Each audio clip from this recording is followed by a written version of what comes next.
Q8061. What special procedure must be followed when adjusting the valves of an engine equipped with a floating cam ring? A. Adjust valves when the engine is hot. B. Adjust all exhaust valves before intake valves. C. Eliminate cam bearing clearance when making valve adjustment.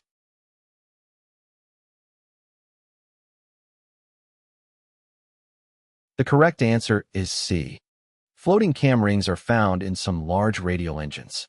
The forces generated by the valve springs keep a floating cam ring centered over its bearing. On an engine with a floating cam, the bearing clearance must be removed before checking the valve clearance by depressing two valves on the opposite side of the engine from the valves being checked. By depressing the valves, the cam ring can move tightly up against its bearing on the side where the valves are being examined since the valve spring's pressure is released from the cam. Q8062. Which of the following is most likely to occur if an overhead valve engine is operated with inadequate valve clearances? A. The valves will not seat positively during start and engine warm-up. B. The further decrease in valve clearance that occurs as engine temperatures increase will cause damage to the valve operating mechanism. C. The valves will remain closed for longer periods than specified by the engine manufacturer.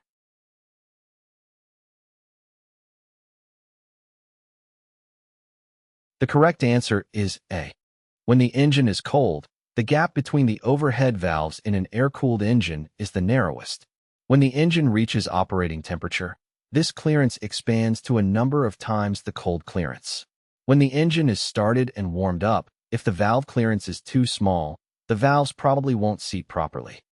Q8063. Excessive valve clearances will cause the duration of valve opening to A.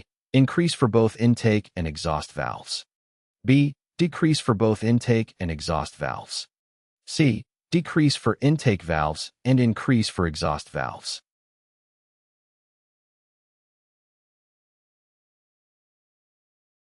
The correct answer is B.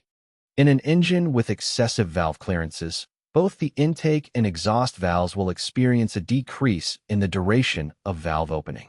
This means that the valves will spend less time in the open position during the intake and exhaust strokes of the engine's four-stroke cycle.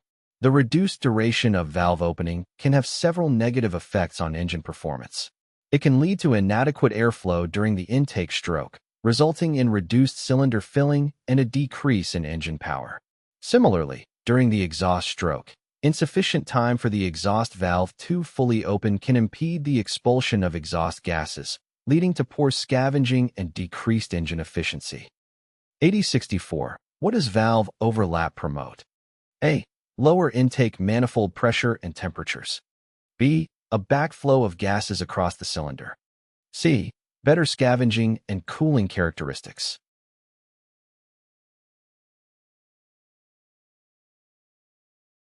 The correct answer is C.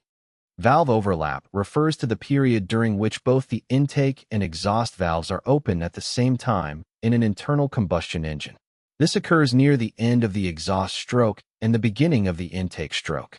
During this overlap period, there is a brief moment when both valves are off their seats, allowing gases to flow in both directions across the cylinder.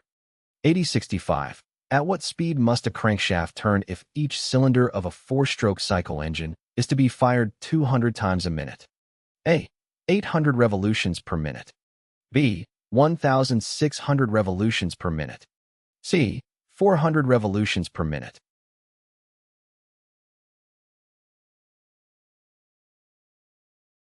The correct answer is C. In a four-stroke cycle engine, each cylinder fires once every 2 crankshaft revolutions. If each cylinder must fire 200 times per minute, the crankshaft must turn 400 revolutions per minute.